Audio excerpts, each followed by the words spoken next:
All right, let's get it. It's Super Bowl weekend. All of the stars are going to be out as the Los Angeles Rams clash with the Cincinnati Bengals in the biggest game of the year.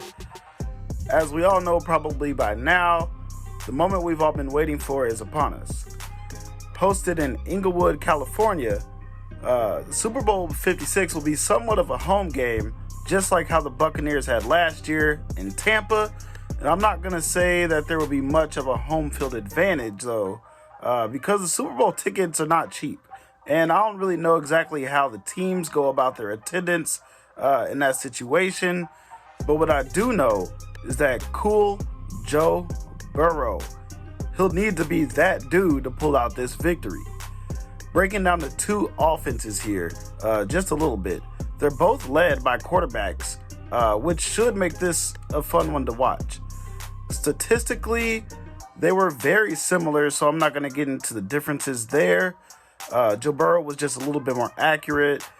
Matt Stafford, he had a couple more touchdowns and also more interceptions.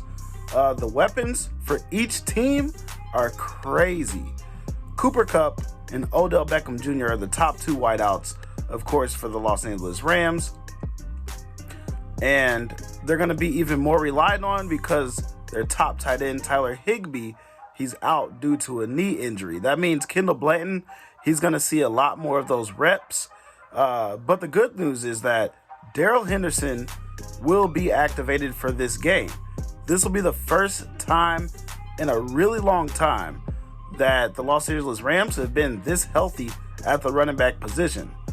And of course, Cincinnati has Pro Bowler Joe Mixon to balance out their passing attack. And we all know of Offensive Rookie of the Year, Jamar Chase.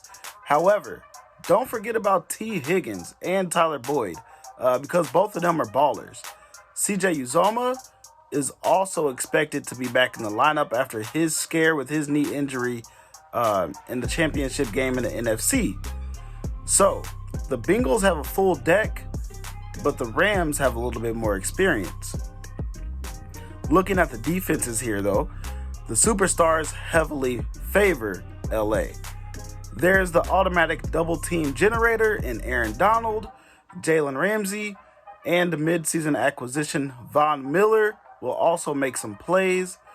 Even though they're not talked about as much, the Bengals have some great players of their own. Trey Hendrickson, he was a sack machine, earning Pro Bowl honors. And then Logan Wilson, he gets tackles all over the place. Jesse Bates, both of them consistently make plays. I find these numbers interesting though. So check this out.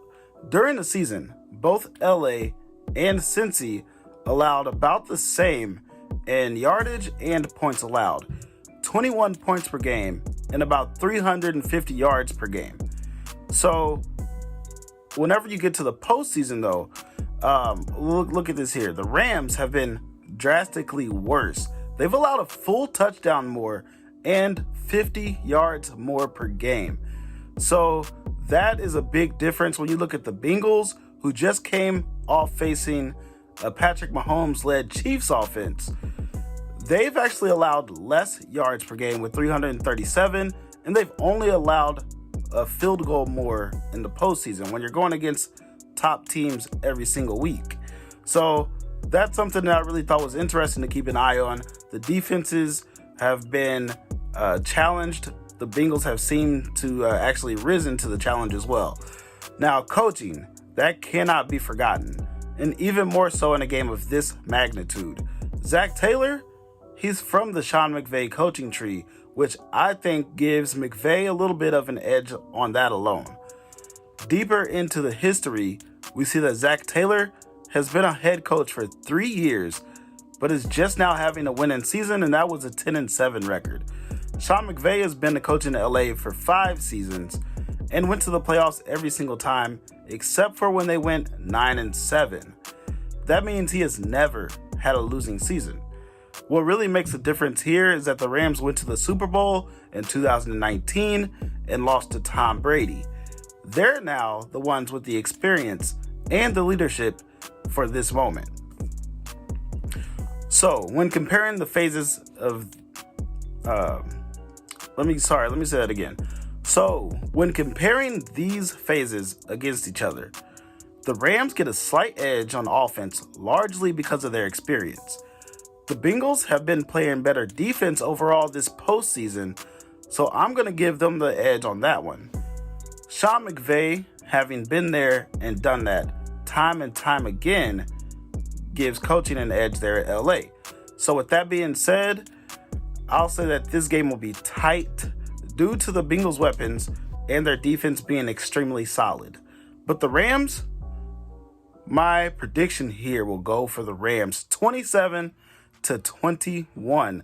They will be victorious in Super Bowl 56 at home.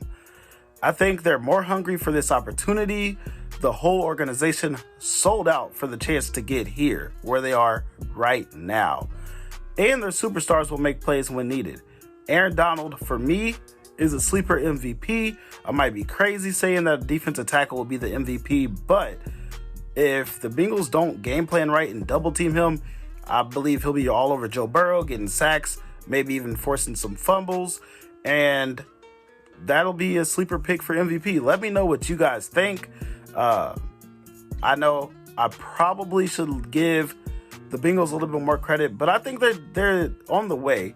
They just haven't quite gotten to this point yet, and in a few years we'll see. Maybe they'll be back again with an opportunity to win their own Super Bowl Lombardi trophy. Thanks for tuning in, y'all. Like, comment, and subscribe. Enjoy the Super Bowl. Be safe and have fun. Peace out.